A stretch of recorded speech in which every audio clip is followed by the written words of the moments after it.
Bonjour à tous, on commence cette revue de presse du côté de l'Italie. La Squadra Azzurra s'est imposée 2-0 contre la Bosnie-Herzégovine ce mercredi, mais surtout, elle s'est qualifiée pour le Final Four de la Ligue des Nations.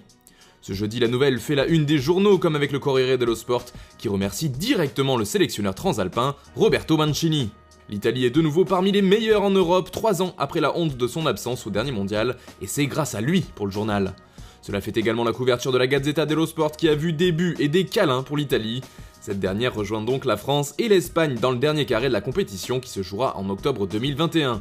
Selon As, la Roja sourit après sa démonstration contre l'Allemagne et se régale aussi de son joli parcours. Enfin, le dernier invité n'est autre que la Belgique, comme le rapporte la dernière heure. Les Diables Rouges ont battu le Danemark 4-2 et ont donc eux aussi obtenu leur billet pour ce Final Four. En Angleterre aussi, on jouait hier, les Three Lions se sont imposés facilement 4-0 face à l'Islande, mais ils restent derrière la Belgique et le Danemark dans le groupe 2. Les enfants vont bien, résume le Daily Mirror, car ce sont des jeunes qui ont porté l'Angleterre, notamment au niveau du tableau de score. C'est le cas avec Phil Foden, auteur d'un doublé hier. Pour Metro, c'est le héros du match. Il a mis les problèmes de l'Angleterre de côté contre l'Islande. Du côté de la France, Christophe Galtier fait les gros titres du journal L'Équipe.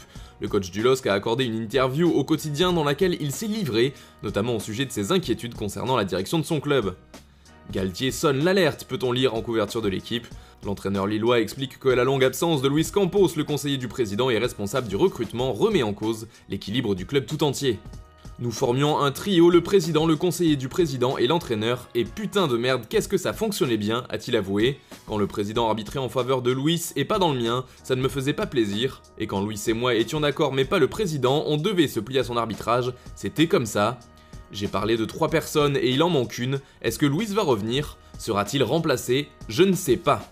Des mots qui pourraient inquiéter les supporters des Dogs, d'autant que Galtier a expliqué qu'il n'avait plus de nouvelles non plus en ce qui concerne sa prolongation de contrat. Du côté de l'Allemagne, c'est un autre entraîneur qui fait les gros titres, il s'agit bien sûr de Joachim Löw qui continue de faire polémique. La crise s'amplifie pour le sélectionneur de la Mannschaft après la déroute 6-0 contre l'Espagne. De l'autre côté du Rhin, la presse le tient pour responsable et veut sa tête. Kicker évoque aujourd'hui une crise sans fin car le sélectionneur va rester, mais les doutes sur Löw sont énormes. Il fait la une de nombreux médias généralistes, comme le Hamburger Abendblatt, qui se demande s'il ne faut pas laisser Löw partir tout simplement. De son côté aussi, le Kölner Stadt Anzeiger rumine du maintien du sélectionneur. Après la débâcle contre l'Espagne, les doutes grandissent quant à Joachim Löw, peut-on lire, mais la fédération allemande lui donne tout de même une dernière chance. En Espagne, on parle mercato avec le Real Madrid, la Casablanca réfléchit à son prochain recrutement, et note David Alaba dans son agenda. En effet, le défenseur du Bayern Munich est en fin de contrat l'été prochain et ne devrait pas prolonger, ce qui amène le Real Madrid à considérer sérieusement cette option, explique le journal Marca. Mais d'après Kicker, quotidien allemand, les demandes salariales très élevées d'Alaba pourraient constituer un frein à son arrivée au Real, c'est pourquoi un autre club ferait figure de favori, à savoir le Paris Saint-Germain. Hier, nous vous parlions déjà de l'Autrichien, dont le profil attirait la Juve, Manchester City et le Barça.